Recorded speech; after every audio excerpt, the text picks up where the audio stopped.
Hello friends, Kannada ಮಾಧ್ಯಮದ ಮಕ್ಕಳಿಗಾಗಿ ನಾನು ಆರಂಭಿಸಿರುವ ಇಂಗ್ಲೀಷ್ ಸರಣಿ ನೋಡಿ. ನನ್ನ ಮೊದಲನೇ ವಿಡಿಯೋಗಳಲ್ಲಿ ನಾನು ಓವೆಲ್ಸ್ ಅಂದರೆ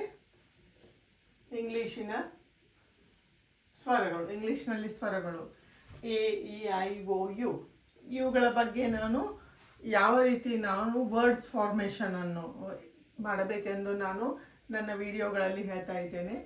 ನಾನು ಇವತ್ತು ಕೆಲವೊಂದು ಎ ಇ ಐ ಓ ಇಂದ ಸೆಕೆಂಡ್ ಆಲ್ಫಾಬೆಟ್ ಆಗಿರುವಂಥ ಇದರಿಂದ ಎಲ್ಲ ಮಕ್ಕಳ ಹೆಸರುಗಳನ್ನು ಕೆಲವೊಂದು ಹೆಸರುಗಳನ್ನು ಬರೆದಿದ್ದೇನೆ ನೋಡಿ. ಯಾವ ರೀತಿ ಇದೆ? ಎನಿಂದ KARAN ಕರಣ್ ನೋಡಿ. ಎ ಕ ಮತ್ತು ಅ ಕರಣ್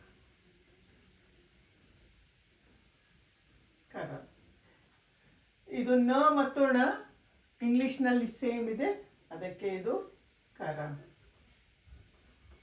ನನಗನ್ಸಿದಂಗೆ ಇದು ಅರ್ಥ ಆಗಿರಬೇಕು. ಕೆ ಪ್ಲಸ್ ಎ ಕ, ರ ಪ್ಲಸ್ ಅ ರ ನ ಕರಣ್, ಅಥವಾ ಇದು ಣ. ಈ ರೀತಿಯಾಗಿ ಸಿಂಪಲ್ ಆಗಿ ನಾವು ಅರ್ಥ ಮಾಡ್ಕೋಬೇಕು. ಈಗ ಈ ನೋಡಿ, ಈ ಕೇತಕಿ ಇ ಐ ನೋಡಿ. K E K plus E K plus A ಏನಾಗುತ್ತೆ? ಕೆ ಆಗುತ್ತದೆ. ಟಿ ಎ ತ ಕೇತ, K I K plus E ಕ ಪ್ಲಸ್ ಇ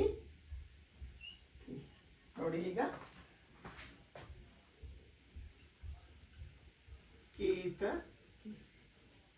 ಈಗ ನೆಕ್ಸ್ಟ್ ನೋಡಿ, ಕಿರಣ್.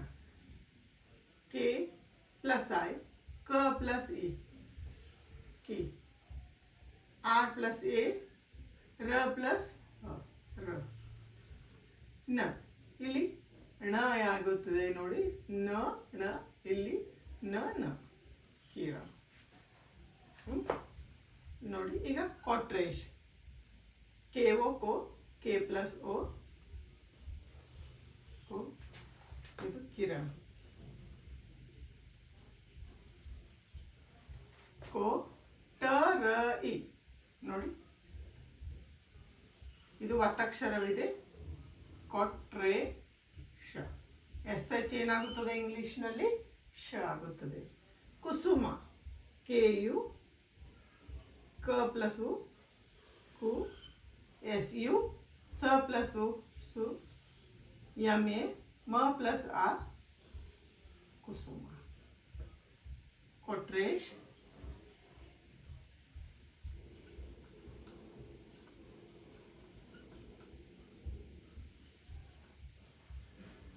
ಕುಸುಮ.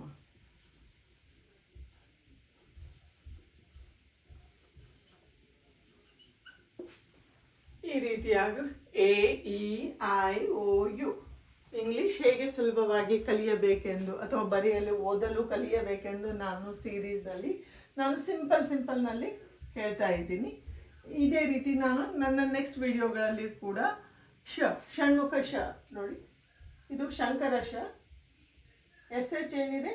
ಶಂಕರ ಶ. ಷಣ್ಮುಖ ಶ.